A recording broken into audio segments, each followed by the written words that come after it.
ওকে, দেখতে দেখতে আমরা কিন্তু 11তম ক্লাসে চলে এসেছি। প্রফেশনাল এক্সেল এই কোর্সটার অলমোস্ট শেষের দিকে আমরা। হ্যাঁ, আজকের ক্লাস শেষে আমাদের হাতে আর মাত্র 3টা ক্লাস থাকবে। শুরুতেই যে বিষয়গুলো আপনাদেরকে জানিয়ে নেওয়া প্রয়োজন মনে করি সেটা হচ্ছে আজকের টপিকের পর আর একটা ক্লাস থাকবে আসলে আমাদের পড়ার জন্য। হ্যাঁ, তারপরে আমরা 13তম ক্লাসে এসে আরেকটা খুব ইম্পর্টেন্ট যেটা সম্পর্কে আমরা হয়তো অনেকে জানি অথবা জানি না, ম্যাক্রো ম্যাক্রো সম্পর্কে কিছু ধারণা নিব। হ্যাঁ, খুব বেসিক লেভেলের হলেও বাট সেটা খুব ক্রুশাল হবে আপনাদের জন্য। সেটা সম্পর্কে ধারণা নিব এবং 13তম ক্লাসের বেসিক যে আকর্ষণ সেটা হচ্ছে যে আপনারা আপনাদের এই যে 1 থেকে শুরু করে 12তম ক্লাস পর্যন্ত যা যা শিখেছেন তার সম্পর্কে একটু পড়ালেখা করে আসবেন, একটু জেনে বুঝে আসবেন, যেন আপনি আমাকে প্রশ্ন করতে পারেন। অর্থাৎ 13তম ক্লাসটা আমাদের রিভিউ ক্লাস হবে। হ্যাঁ, আপনার যদি কোনো জায়গায় কোনো ল্যাকিংস থাকে, কোনো একটা বিষয় যদি আপনি বুঝে না থাকেন, তাহলে সেই দিন আপনি এই প্রশ্নগুলো করবেন। আচ্ছা, আপনাদেরকে একটা প্রশ্ন করি, সেটা হচ্ছে এরকম যে 14তম ক্লাস তো হচ্ছে আমাদের এক্সাম ডে। তাহলে এখানে আমার প্রিভিয়াস ব্যাচগুলোতে 2 রকমের কাজই ছিল। যেমন পরীক্ষাও তারা দিয়েছে, কোনো ব্যাচ পরীক্ষা দিয়েছে, কোনো ব্যাচ এটা অ্যাসাইনমেন্ট আকারে দিয়েছে। আপনাদের জন্য যেটা সুবিধা হয় আমি সেটা করব। হ্যাঁ, এখন আপনারা আমাকে বলেন যে এটা কি আপনারা অ্যাসাইনমেন্ট আকারে করতে চান নাকি নাকি পরীক্ষা দিবেন?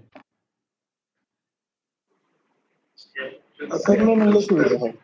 অ্যাসাইনমেন্ট হলে সুবিধা হয়, অ্যাসাইনমেন্ট পরে দিবেন তো? তাহলে আমরা মাথায় বসে বসে করতে হ্যাঁ, হ্যাঁ, সেটা তো একটা সুবিধা আছেই। তবে এই পারবো। জায়গায় এই শোনেন, অন্যান্য জায়গায় অন্যান্য অ্যাসাইনমেন্ট গুলো হয়তো আপনারা কিছু ফাঁকিবাজি করেছেন, এটা কিন্তু অ্যাসাইনমেন্ট না, এটা কিন্তু পরীক্ষা। বুঝতে পারছেন কথা কি বুঝাতে পেরেছি? এটা কিন্তু আসলে পরীক্ষা, কিন্তু অ্যাসাইনমেন্টের মতো করে নেওয়া হচ্ছে যেন আপনারা একটু ফ্লেক্সিবিলিটি পান। এখানে আপনারা অনেকেই আছেন যারা প্রফেশনাল, সারাদিন ব্যস্ত থাকেন, অথবা সময় পান না নিজের প্রিপারেশনটাকে ওইভাবে নেওয়ার। কাজেই এই ফ্লেক্সিবিলিটিটা দেওয়া যেতে পারে। বুঝতে পারছেন? জি। এখন কিন্তু এটাকে তো সাবমিট করতে হবে। এখন সাবমিট কোথায় করব? সাবমিট আমাদেরকে করতে হবে, আপনারা আমাকে পার্সোনালি, হ্যাঁ, ফেসবুকের যেই কি বলে, আমাকে পার্সোনালি ফেসবুকে ইনবক্স করবেন। আমাদের গ্রুপের মধ্যে তো আমার আইডিটা আছেই, জাস্ট আমাকে ওখানে নক করে জি। আপনার অ্যাসাইনমেন্ট পেপারটা ওইখানে সাবমিট করে দিবেন। ঠিক আছে? সবাই কি ক্লিয়ারলি বুঝতে পেরেছি? জি, ঠিক আছে। মানে আমরা পেমেন্টটা করে আপনার ইনবক্সে দিয়ে দেব। হ্যাঁ, ইনবক্সে করে দিন, ইনবক্সে দিয়ে দিতে হবে। ঠিক আছে? আচ্ছা। ওকে। আচ্ছা, তাহলে আমরা ক্লাসটা শুরু করি। আজকের ক্লাসটা কিন্তু খুব ইম্পর্টেন্ট, আবারও বলছি, খুব মনোযোগ দিয়ে দেখবেন। আজকে আমরা যে বিষয়টা নিয়ে কথা বলতে চাই তার নাম হচ্ছে পিভট। এই পিভটের ব্যাপারটা কি? আচ্ছা, পিভটের ব্যাপারটা কি সেটা আমরা জানার আগে পিভট দিয়ে কাজ করার জন্য কিছু শর্ত আমাদেরকে ফলো করতে হবে। সেই শর্তগুলো কি? সেই শর্তগুলো হচ্ছে যে পিভট করার সময় অবশ্যই আপনার ডেটা সেটের মধ্যে কোনো মিসিং ভ্যালু থাকতে পারবে না।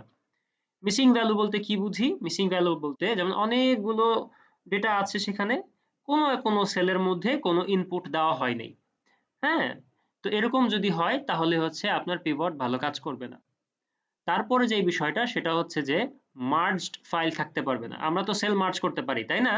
যেমন কতগুলো সেলকে একসাথে করে যখন আমরা যে মার্জ দিয়ে দিব, এই সবগুলো এরিয়া নিয়ে, এই পুরোটা এরিয়া নিয়ে একটা সেলে রূপান্তর হবে। তো এরকম যেন না থাকে, এটার দিকে আমাদেরকে দৃষ্টি রাখতে হবে। তারপর যে বিষয়টা নিয়ে আছে, যেমন হচ্ছে ডেটা সেট খুব বড় হলে আমরা নিউ ওয়ার্কশিটে চলে যাব। যেমন এই প্রতিটাই তো একটা ওয়ার্কশিট, তাই না? তো যখন আমরা অনেক বড় ডেটার জন্য কাজ করব, তখন আমরা চেষ্টা করব যে একটা নতুন ওয়ার্কশিটে কাজ করা। আর যদি ডেটা সেটটা খুব ছোট থাকে, তখন আমরা এক্সিস্টিং ওয়ার্কশিট, মানে যেটাতে ডেটা আছে সেখানেই আমরা কাজ করতে পারি। তবে আমি সবসময় প্রেফার করি নতুন ওয়ার্কশিটে কাজ করার। হ্যাঁ, তাতে হচ্ছে আম, ব্যাপারটা গোছানো থাকে অনেক। আচ্ছা, তারপর যে বিষয়টা আমরা কি দিয়ে কাজ করব, যে এখানে একটা ভ্যালু নামে একটা অংশ আছে, ভ্যালু পার্ট। এই ভ্যালু পার্টে অবশ্যই নিউমেরিক ডেটা ইউজ করতে হবে। আমরা যখন কাজ করব তখন আরো ক্লিয়ারলি বুঝতে পারবো। তারপর হচ্ছে পিভট টেবিল সব সময় যুক্ত থাকে তার সোর্স ডেটার ক্ষেত্রে। অর্থাৎ আপনি যদি পিভট টেবিল দিয়ে অ্যানালাইসিস করেন, একটা মজা, এটা কিন্তু একটা ম্যাজিকের মতো। একটা অ্যানালাইসিস করলেন, তারপর আপনার মনে হলো যে আপনার কোনো একটা ডেটা, আপনার সোর্স ডেটা যেটা আপনার মেইন ডেটা সেট ছিল, সেখানে কোনো কিছুর পরিবর্তন দরকার, তখন আপনি সেটা পরিবর্তন করলেন।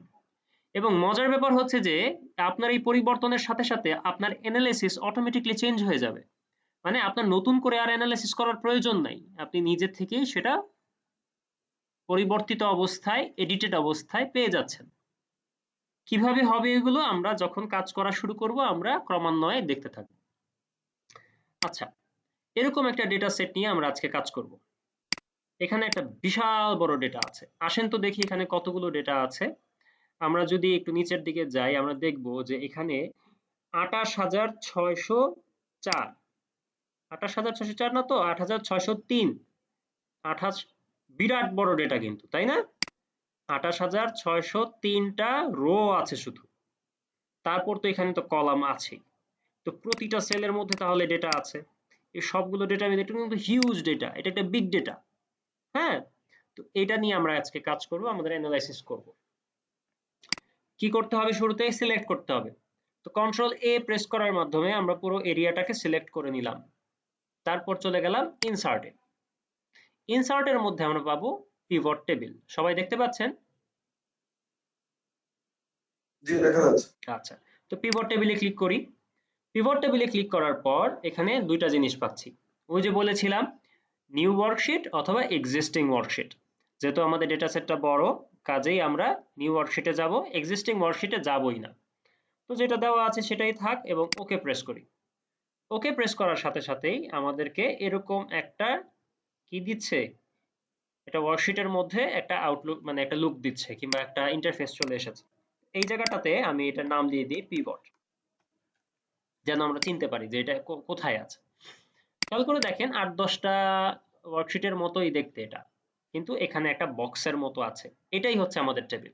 এখানে যখন আমি ক্লিক করছি, আমার মাউসটাকে নিয়ে আসছি সরি, তখন হচ্ছে এরকম আরেকটা অপশন বক্স আমাদের সামনে চলে আসছে।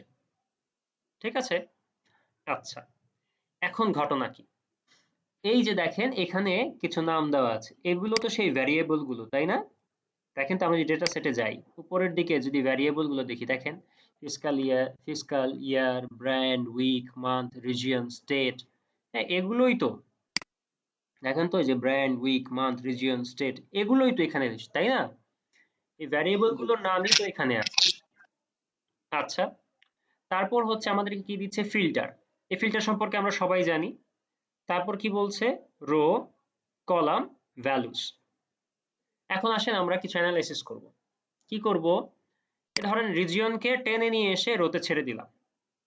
তারপর আমরা ধরেন মান্থকে, আচ্ছা মান্থের দিকে যাচ্ছি না, হচ্ছে কোয়ান্টিটি। এই কোয়ান্টিটির মধ্যে কি আছে? ভ্যালু আছে। আমি যদি আবার ডেটা সেটটার দিকে যাই, এই সবগুলোই কিন্তু নিউমেরিক ডিজিট না, এগুলো সবগুলোই কিন্তু টেক্সট স্ট্রিং, তাই না? নিউমেরিক ভ্যালু কোথায় আছে? এই কোয়ান্টিটিতে আছে আর অ্যামাউন্টে আছে। বলেছিলাম যে ভ্যালুর মধ্যে নিউমেরিক ডেটা দিতে হবে, কারণ অ্যানালাইসিসটা তো আসলে আমরা নিউমেরিক ডেটা নিয়েই করি, তাই না? কাজে ধরেন আমি কোয়ান্টিটি নিয়ে কাজ করব, তো ছেড়ে দিলাম ভ্যালুর মধ্যে কোয়ান্টিটি। দেখেন একটা টেবিল কিন্তু জেনারেট হয়ে গেছে। একটা অ্যানালাইসিস কিন্তু আমাদের শেষ। সেটা কিরকম? সেন্ট্রাল রিজিয়নে টোটাল কোয়ান্টিটি একদম যোগ করে দিয়েছে।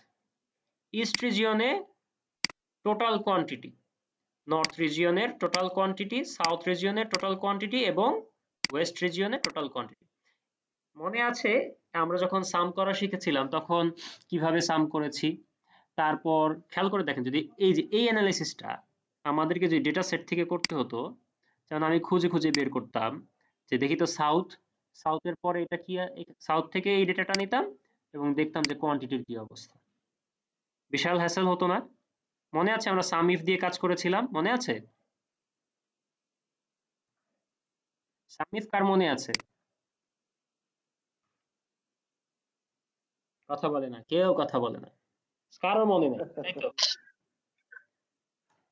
ওটাই কিছু মনে আছে। আচ্ছা, সাম ইফ এর ব্যাপারটা কি ছিল? যখন আমরা কোনো একটা ক্রাইটেরিয়াকে সামনে রেখে কোনো কিছু একটা যোগ করি, তাই তো? এটা বিশাল হ্যাসেল ছিল। আমি যদি একটা একটা করে সামিফের মধ্যে রেখে খুঁজে বের করতাম যে যতগুলো সাউথ আছে সবগুলোর যোগফল, যতগুলো ইস্ট আছে সবগুলোর যোগফল, অনেক সময় লেগে যেত, তাই না? বারবার আমাকে জি কি করতে হতো, ফাংশনটা ক্রিয়েট করতে হতো, দেন হচ্ছে সেটার উত্তর আসতো। বিশাল হ্যাসেল। কিন্তু এখন এই কাজটা করতে কি আমার কোনো হ্যাসেল হয়েছে? না, এখানে অনেক শর্টে ঠাস করে করে ফেললাম, একদম চোখের পলকে চলে আসলো। আচ্ছা, এখন এই যে আমরা এটা করলাম, আচ্ছা এখানে আরেকটা ইন্টারফেস আমরা ক্রিয়েট করতে পারি।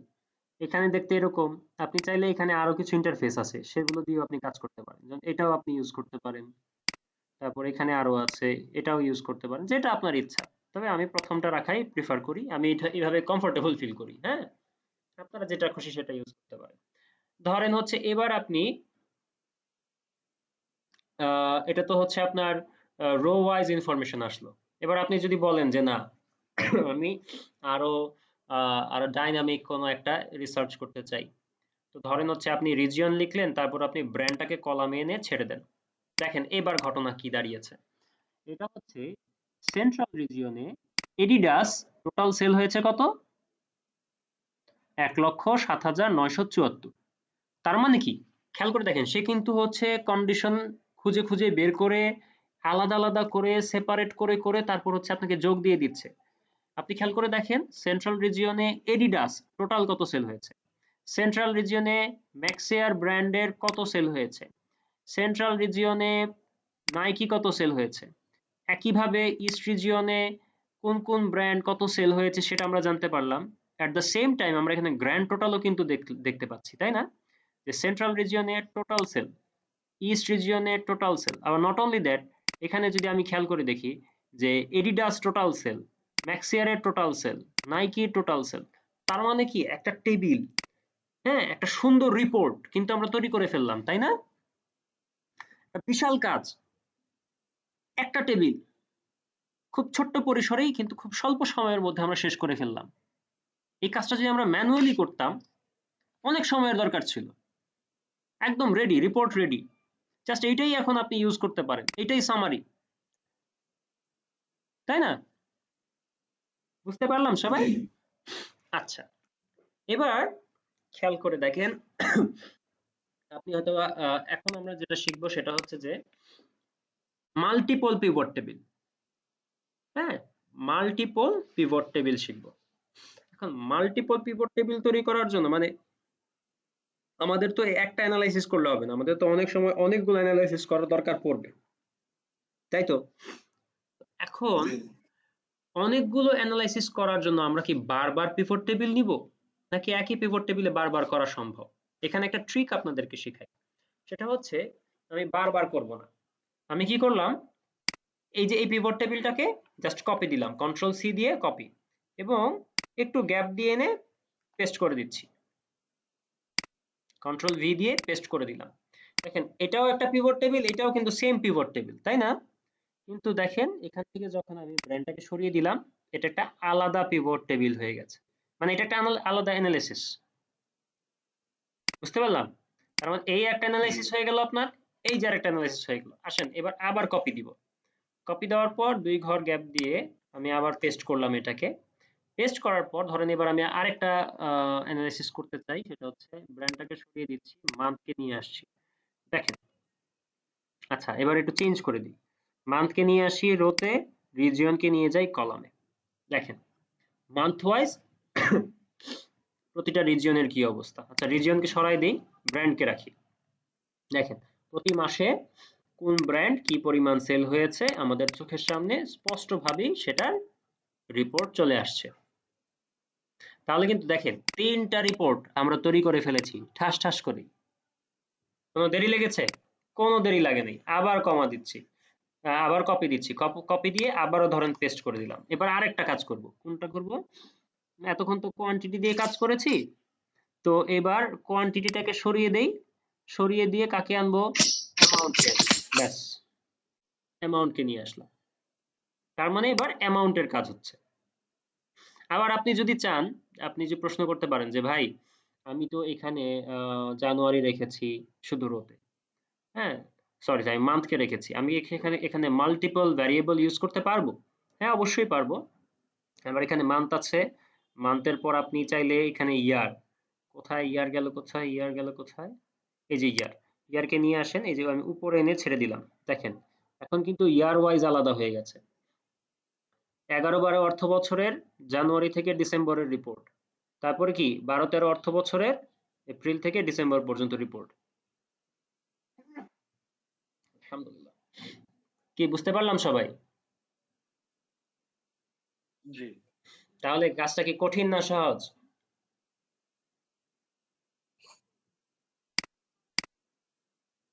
বলতে তো হবে, কিছু না কিছু বলতে হবে।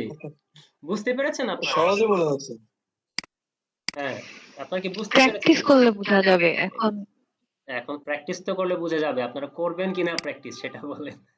জি, অবশ্যই করবো প্র্যাকটিস। শোনেন, এটা যদি শিখে ফেলতে পারেন, এটা যদি মাথায় রাখেন, তাহলে হচ্ছে খুব উপকারে দিবে, খুব। আমি আমার ব্যক্তিগত জীবনের অভিজ্ঞতা থেকে বলি, আমি এখন যেখানে মানে জব করছি ইমামিতে, সেখানে আমরা তো এমআইএস ডিপার্টমেন্টে আছি। আমাদেরকে প্রতিনিয়ত রিপোর্ট তৈরি করতে হয় এবং বিশাল বিশাল ডেটা অ্যানালাইসিস করে কাজটা করতে হয়। এই পিভট টেবিল ছাড়া মানে আমরা ডানেও ঘুরতে পারি না, বাঁয়েও ঘুরতে পারি না। এই যে রাতের বেলা আপনাদের ক্লাস নিয়ে একটা রিপোর্ট তৈরি করতে হবে, সেটাই পিভট টেবিল দিয়ে তৈরি করতে হবে। ম্যানুয়ালি যদি করতে যাই আমার সারা রাত লেগে যেত, কিন্তু যেহেতু আমি পিভট টেবিল জানি এবং পিভট টেবিল দিয়ে আসলে করতে হবে, হ্যাঁ, কাজে আমি এটা করতে পারবো। আম, আধা ঘন্টা লাগবে না, 15-20 মিনিটের মধ্যে আমার কাজটা শেষ হবে। বুঝতে পারলাম? আমার ব্যক্তি জীবনের অভিজ্ঞতা থেকে বলছি। এটা শিখে ফেলেন, এটা মাথায় নিয়ে নেন, দেখবেন দুনিয়া একদম সহজ হয়ে যাবে। আচ্ছা, এবার আরো মজার কিছু কাজ আছে। সেটা হচ্ছে কখনো কখনো, ধরেন আমি এই যে এটার জন্যই বলি, হ্যাঁ এটার জন্য এখানে হ্যাঁ, ধরেন এই টেবিলটাতে আমরা এখানে কি দেখিয়েছি, সাম দেখিয়েছে, তাই না? সবাইকে দেখতে পাচ্ছি, সাম অফ কোয়ান্টিটির যোগফলগুলো দিয়েছে, তাই না? কথা বলতে হবে। এই সবগুলো কিন্তু আমরা সাম জি, করেছি, তাই না? আমাদের অটোমেটিকলি কি দিয়েছে, বিশ্বাস করুন। সাম দিয়েছে। কিন্তু আমাদের তো সবসময় সাম করার প্রয়োজন নেই, আমাদের তো অন্যান্য অ্যানালাইসিসও করতে হতে পারে। ইন দ্যাট কেসে আমরা কি করব, এখানে এসে যখন আমি লেফট ক্লিক করছি অথবা রাইট ক্লিক করছি, যে কোনো একটা করলেই হবে, তখন আপনি এই যে দেখবেন ভ্যালিউ ফিল্ড সেটিংস, এখানে চলে যান।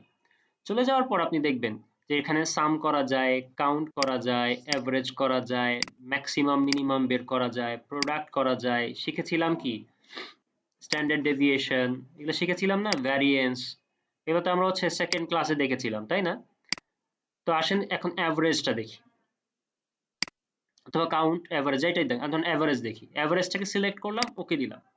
এখন দেখেন, এখন যে ভ্যালুগুলো দিচ্ছে সব কিন্তু অ্যাভারেজ অফ কোয়ান্টিটি। কি বুঝাচ্ছে, সেন্ট্রাল রিজিয়নে এডিডাস অন এন অ্যাভারেজ 80টা সেল হয়েছে। হ্যাঁ, কোয়ান্টিটি তো তো হচ্ছে কোয়ান্টিটি 80টা সেল হয়েছে। সেন্ট্রাল রিজিয়নে ম্যাক্স এয়ার 221টা সেল হয়েছে। নর্থ রিজিয়নে, হ্যাঁ, রিবুক 111টা সেল হয়েছে। বুঝতে পারলাম?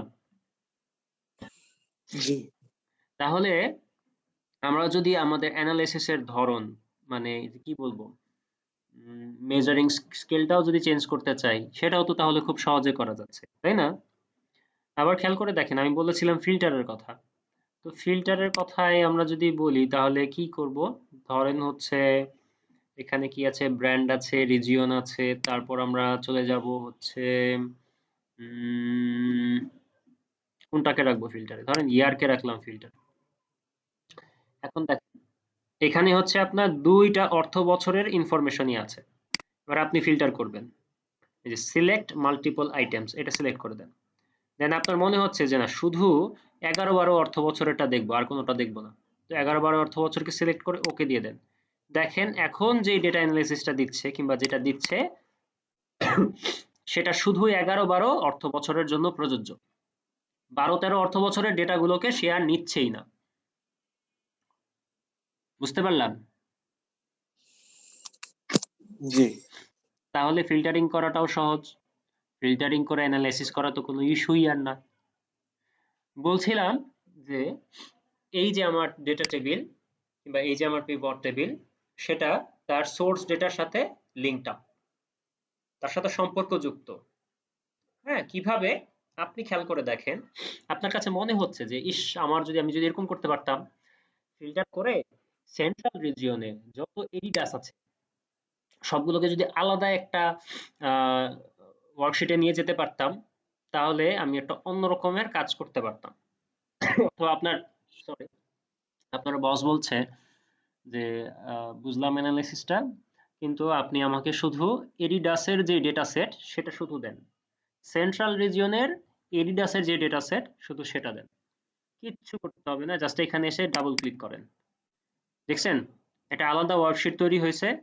এবং এই এডিডাসের জন্য 2011-12 অর্থ বছরের যে ডেটাগুলো নিয়ে আসলে এই এই রেজাল্টটা এসেছে, সেই রেজাল্টের জন্য যতগুলো ডেটা ইউজ হয়েছে সেই ডেটাগুলোকে আলাদাভাবে সে কি করেছে, খুঁজে বের করে আপনাকে আলাদা একটা ওয়ার্কশিটে দিয়ে দিয়েছে। বুঝতে পারলাম?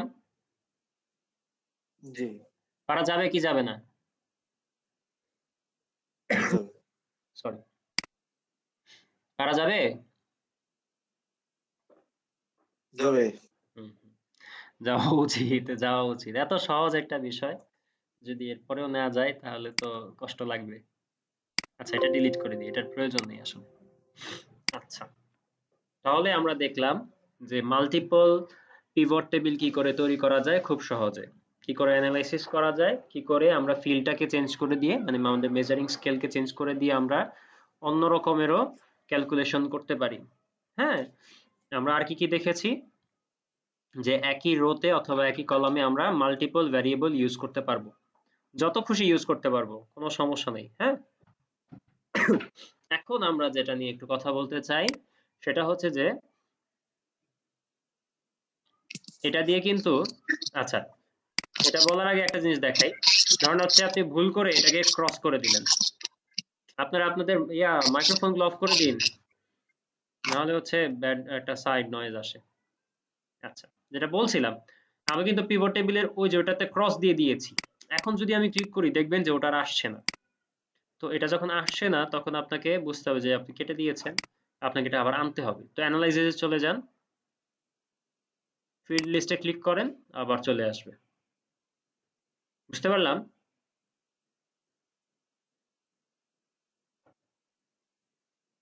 সবাই কি বুঝতে পেরেছি? জি, আরেকবার একটু দাও। আচ্ছা, আরেকবার একটু দাও। কেটে দিলাম। কেটে দেওয়ার পর এটা নাই। হ্যাঁ, তা আপনি কোথায় চলে যাবে, যখন এখানে ক্লিক করবেন তখন এই যে অ্যানালাইজ নামে একটা নতুন অপশন আসবে, এখানে যাবেন। যাওয়ার পর এই যে ফিল্ড লিস্ট, জাস্ট ক্লিক করেন, এই ফিল্ডটা অন হয়ে যাবে আবার। বুঝতে পেরেছি? জি আচ্ছা, এবার বলছিলাম যে যখন আমরা আমাদের ডেটা সেটের মধ্যে কোনো কিছুর পরিবর্তন আনবো, আমাদের মেইন ডেটা কোনটা, এটাই তো ডেটা সেট, তাই না? এই ডেটা সেটের মধ্যে যদি কোনো কিছুর পরিবর্তন আনি, তাহলে অটোমেটিকলি এখানেও সেটার পরিবর্তন আসবে। হ্যাঁ, আমাকে নতুন করে আবার তৈরি করতে হবে না। তা আসেন পরখ করে দেখি সত্যতা কতটুকু। এই যে ডেটা সেটে গেলাম, ধরেন ইস্ট রিজিয়নে এখানে তো 213 আছে, আমি এটাকে 214 করে দিব, তাতে তো হচ্ছে আমার এখানে 1 বেড়ে যাবে, তাই না? টোটাল সামের ক্ষেত্রে লাস্টের এই 12টা 13 হয়ে যাওয়ার কথা, তাই তো? জি, জি। আচ্ছা, আসেন এখানে 1 বাড়িয়ে দিই। ঠিক আছে, হয়েছে, পরিবর্তন হয়েছে? নেই, কেন? হয় নাই। কি করতে হবে? রাইট ক্লিক করব, রাইট ক্লিক করে Refresh। রিফ্রেশ দিব, রিফ্রেশ। এখন হয়েছে? জি জি এখন এখন হয়েছে। ঠিক আছে, যদি ডিরেক্টলি কাজ না করে তখন একটা রিফ্রেশ দিয়ে দিব। ঠিক আছে, রিফ্রেশ আমি আর কোথায় কোথায় পাবো? এই যে অ্যানালাইজেও পাবো। জাস্ট একটা রিফ্রেশ দেন, ব্যাস কাজ হয়ে যাবে। বুঝতে পারলাম সবাই? তাহলে আমি যখন ডেটা সেটে কোনো কিছুর পরিবর্তন করছি, আমাকে নতুন করে কোনো অ্যানালাইসিস করার প্রয়োজন নাই। আমি জাস্ট একটা রিফ্রেশ দিব, এভরিথিং উইল বি চেঞ্জড। ওকে, বুঝতে পারলাম সবাই?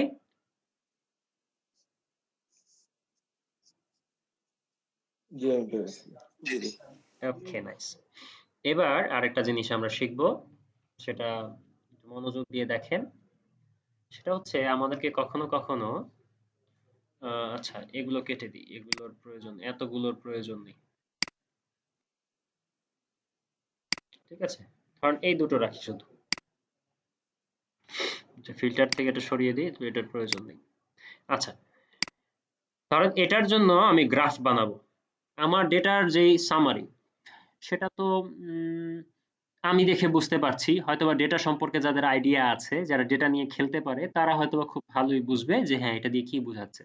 কিন্তু সাধারণ মানুষের পক্ষে কিন্তু এটা দেখে বুঝবে, কিন্তু একটু সময় লেগে যাবে, তাই না? তো ইন দ্যাট কেসে আমরা কি করব? কি করলে, কিভাবে প্রকাশ করলে আমাদের রেজাল্ট গুলো খুব সহজেই মানুষ বুঝতে পারবে? আমরা যদি চার্ট আকারে প্রেজেন্ট করি। চার্ট বা গ্রাফ। এক্স্যাক্টলি, আমরা যদি চার্ট আকারে প্রেজেন্ট করি, এখন এই ওয়ান সিরিজ অফ ডেটার ক্ষেত্রে কি ধরনের চার্ট সবচেয়ে ভালো হয়?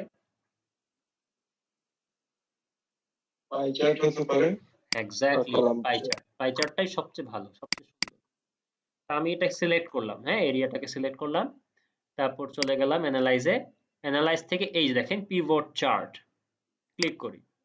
ক্লিক করার পর ধরেন পাই চার্টে চলে গেলাম, ডোনাটস নিলাম, আমার ফেভারিট ডোনাটস, তারপর ওকে দিয়ে দিলাম। দেখেন চার্ট চলে আসছে। তার মানে আপনি কিন্তু আপনার পাশেই, ডেটার পাশে আপনি আপনার চার্টটাকে রাখতে পারলেন।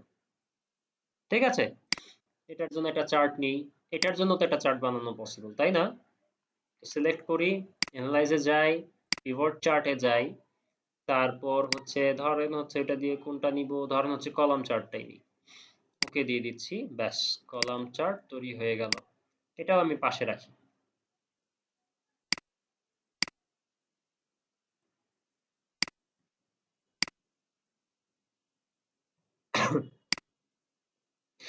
তার মানে আমাদের দুইটা চার্ট রেডি। ঠিক আছে, কিভাবে চার্ট গুলো এনেছি বুঝতে পেরেছেন? হুম, নাকি আবার দেখাবো? একটু আরেকবার রিপিট করুন। ওকে ফাইন, ডিলিট করে দিচ্ছি, এটাকে ডিলিট করে দিচ্ছি। কি করলাম, সবগুলো সিলেক্ট করলাম, হ্যাঁ এরিয়াটাকে সিলেক্ট করলাম, ডেটা সেটকে সিলেক্ট করলাম, অ্যানালাইজে গেলাম, অ্যানালাইজ থেকে এই যে পিভট চার্ট ক্লিক করি। ক্লিক করার পর ধরেন আপনার যে চার্টটা আপনার পছন্দ, সেটাকে আপনি জাস্ট সিলেক্ট করে ওকে দিয়ে দেন, ব্যাস চলে আসলো। আমি জাস্ট একটু ছোট করে নিই, না হলে হচ্ছে দেখতে ভালো লাগে না। এই পাশে রেখে দিলাম, চার্ট এসে পড়েছে। বুঝতে পারছি সবাই চার্ট কি করে আনতে এই হয়? চার্টটাকে আমরা ইনসার্ট থেকে আনতে পারি না? না না, এটার জন্য আর ইনসার্ট না, এটা পিভট চার্ট আলাদাভাবে চিন্তা করতে হবে। অ্যানালাইজ থেকে এই চার্টটা পাওয়া যাবে। ঠিক আছে, পিভটের জন্য চার্টের ব্যাপারটা ডিফারেন্ট, কারণ এটা তো অনেক ডাইনামিক, হ্যাঁ অনেক ভার্সাটাইল ইউজ হয়, যার কারণে এই চার্টের ফাংশনটাই টোটালি ডিফারেন্ট। ঠিক আছে, এখন খেয়াল করে দেখেন এখানে একটা ম্যাজিক আছে। ম্যাজিকটা কি? আমরা স্লাইসার সম্পর্কে জেনেছিলাম, মনে আছে কারো স্লাইসার সম্পর্কে আমরা যে পড়েছিলাম? মনে নেই, সমস্যা নেই, আমি আবার মনে করাই দিচ্ছি। এই চার্টটাকে সিলেক্ট করেন, তারপর অ্যানালাইজে যান। অ্যানালাইজে গিয়ে দেখেন এই যে ইনসার্ট স্লাইসার, ক্লিক করেন। ক্লিক করার পর একটা অপশন বক্স আসছে। এই অপশন বক্সের মধ্যে আপনাকে জিজ্ঞেস করা হচ্ছে যে এই যে চার্টটা, সেটা কোন কোন ভ্যারিয়েবল নিয়ে তৈরি করা হয়েছিল। এখন আপনি বলেন তো কোন কোন ভ্যারিয়েবল নিয়ে তৈরি করা হয়েছিল? এখানে ব্র্যান্ড আছে, রিজিয়ন আছে, তাই তো? আসেন ব্র্যান্ডে ক্লিক করি, রিজিয়নে ক্লিক করি এবং ওকে দিয়ে দিই। তাহলে দুইটা কি পাইলাম? স্লাইসার পাইলাম। এক্স্যাক্টলি, সুন্দর মতোই দুটাকে নিয়ে আসি। আচ্ছা একটু ছোট করে দিই।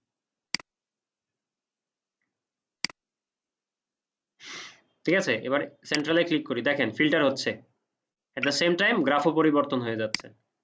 ইস্ট রিজিয়নে ক্লিক করলাম, শুধু ইস্টের জন্য সকল ব্র্যান্ডের ইনফরমেশন পাচ্ছি। এডিডাসে ক্লিক করছি, শুধু এডিডাসের জন্য এবং ইস্টের জন্য ইনফরমেশন পাচ্ছি। কন্ট্রোলটা চাপ দিয়ে ধরে এবং আমি মাল্টিপল সিলেকশনের জন্য কন্ট্রোল চাপ দিয়ে ধরতে হয়, ওয়েস্টকে সিলেক্ট করে দিচ্ছি। এখন কি হচ্ছে, ইস্ট এবং ওয়েস্টের জন্য শুধু এডিডাসের ইনফরমেশন এবং আমার গ্রাফটাও সেই অনুযায়ী পরিবর্তন হয়ে যাচ্ছে। বুঝতে পারলাম? আবার ক্লিক করি ক্রসে, ক্লিক করি ক্রসে, ব্যাস আবার আগের মতো হয়ে গেল। তাহলে ব্যাপারটা আরো জোস হলো না? আরো খুব সুন্দরভাবে প্রেজেন্ট করা যাচ্ছে। বুঝতে পারলাম? কথা কি মানে আপনি কি বুঝতে পেরেছেন না আবার বলবো? জি।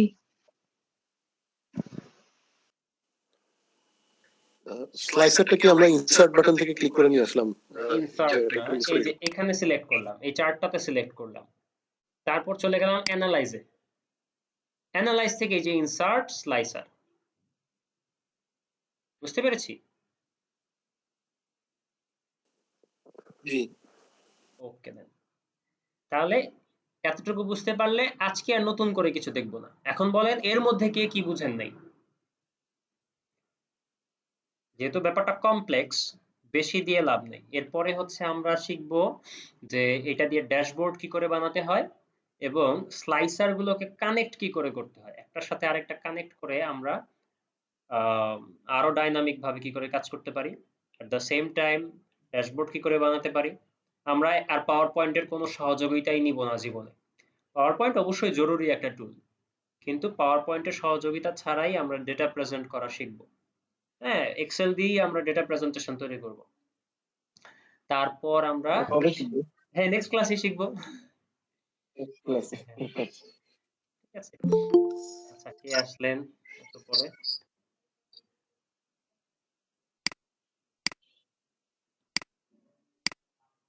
আচ্ছা, আরেকটা শিখবো হচ্ছে আরেকটা ডিফারেন্ট ওয়েতে এই পিভট টেবিল তৈরি করা যায়।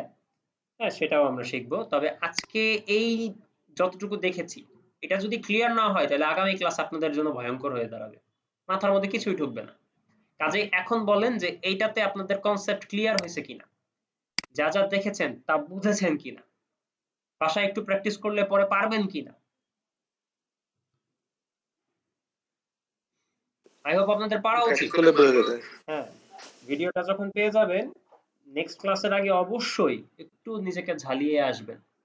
আশা করি যে তখন আমাদের আর কোনো প্রবলেম হবে না। বুঝতে পেরেছি সবাই?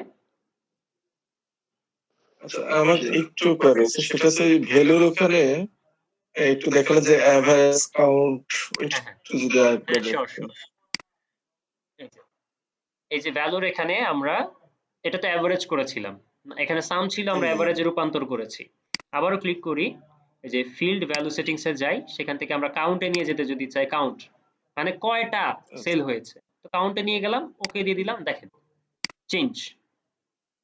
আচ্ছা। ঠিক আছে, ব্যাস। এখন সেন্ট্রাল রিজিয়নে এডিডাস সেল হয়েছে কয়টা? 1348টা। বুঝতে পেরেছেন? জি। আর কারো কোনো প্রশ্ন? জি, thank you. You are welcome. আচ্ছা, আমার মনে হয় আপনাদের আর কোনো প্রশ্ন নাই। একটু কাইন্ডলি তাহলে কি করতে হবে? প্র্যাকটিস করতে হবে। প্র্যাকটিসের কোনো বিকল্প নাই। এই আজকের ক্লাসটা জি। এটলিস্ট প্র্যাকটিস ছাড়া থাকেন না। হ্যাঁ, এই যে এখনই চেষ্টা করবো আপনাদেরকে ভিডিওটা দিয়ে দিতে। আপনারা হচ্ছে রাতে যদি একটু সুযোগ পান, একটু ঘাটাঘাটি করে নেন। হ্যাঁ, এখন মাথায় জি। নলেজটা একদম কাঁচা অবস্থায় আছে। তখন আরেকবার যদি একটু ঝালিয়ে নিতে পারেন তাহলে দেখবেন মাথায় এটা একদম সেট হয়ে গেছে। ওই যে একটা লয়ের ভাষায় একটা কথা বলে না, ডিলে মিন্স ডিনাইড না কি জানি এরকম একটা কথা আছে। আপনি যদি দেরি করেন তাহলে এটা আসলে না হয়ে যাবে। শিওর প্র্যাকটিস করব। সেটাই। ঠিক আছে, তাহলে আজকের ক্লাস এতটুকু পর্যন্তই থাক। আগামী ক্লাসে আপনাদের সাথে দেখা হবে। সবার সুস্থতার জন্য দোয়া করছি। আমার সুস্থতার জন্য দোয়া চাচ্ছি। ঠিক আছে, সবাই ভালো থাকবেন। জি, আল্লাহ হাফেজ। আল্লাহ হাফেজ।